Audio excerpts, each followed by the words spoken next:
Let's get straight to Nancy Cordes in Las Vegas and Kevin Cirilli from The Hill in Washington. Nancy, did Hillary Clinton do enough last night to maintain her lead in the race, or did Senator Sanders do at least well enough to keep closing that gap? You know, I think she actually did herself a lot of good last night, both on points and on atmospherics. Going into this debate, there were a lot of questions about her likability, her honesty, whether she was flip-flopping on issues, and she addressed each of those concerns, I think, to the satisfaction of probably some, but not all Democrats. She said, look, everybody changes their mind as they get more information, as they learn, as they grow.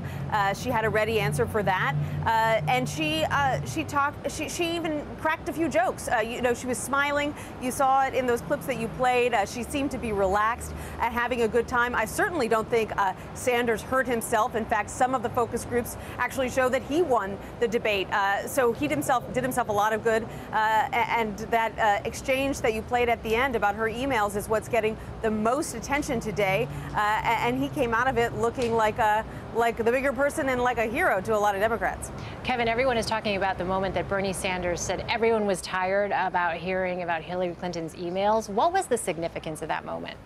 The significance of that moment is that it sent a clear signal that the Democratic challenger to Hillary Clinton was not going to make the email server controversy a focal point of his campaign. But I gotta be honest, we're just weeks away from when Secretary Clinton is set to testify on Capitol Hill, where she's going to be facing tough questions from Republicans.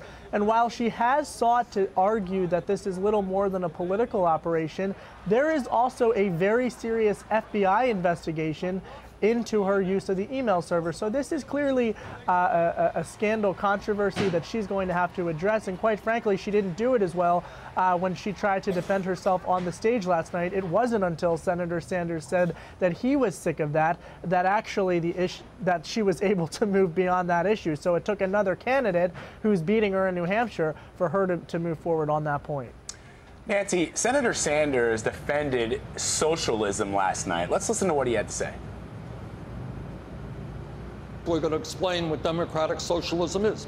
90% own almost as much wealth as the bottom 90%.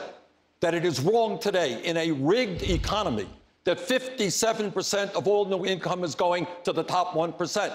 That when you look around the world, you see every other major country providing health care to all people as a right, except the United States. You see every other major country saying to moms that when you have a baby, we're not going to separate you from your newborn baby because we are going to have medical and family paid leave like every other country on earth. Nancy, he's sort of been moving away from that branding of being a socialist, populist, he says now, libertarian. Is that because he realizes that his support will be limited when it comes to that label? You know, I think actually what he's been saying out on the campaign trail is, let me explain to you what a democratic socialist is. He told me once not long ago that whether he's successful is really going to hinge on whether he can adequately explain, demystify the notion of a democratic socialist running for office here in the U.S. And he did that again last night. And, you know, some Democrats ate it up. They watched that and said, you know, things look like they're going pretty well in the Nordic countries. And if that's what he wants to do for us, so be it. I don't think that he would have gotten this far 8 years ago when Hillary Clinton and Barack Obama were running against each other. But we've been through 8 years now of stagnant wages. And so his message that, you know, other countries are doing right by their people, better by their people than the U.S., is clearly resonating. No, I'm going to have to press back. This is a huge problem for the Democrats heading into a general election. While Senator Sanders does appeal to the far left on the issue of socialism, to win independent voters as a socialist or to label the Democratic Party as socialism is going to prove a huge political headache. It's something that Democratic National Committee Chairwoman Debbie Wasserman Schultz has repeatedly dodged questions on about the notion of characterizing the Democratic Party as socialism.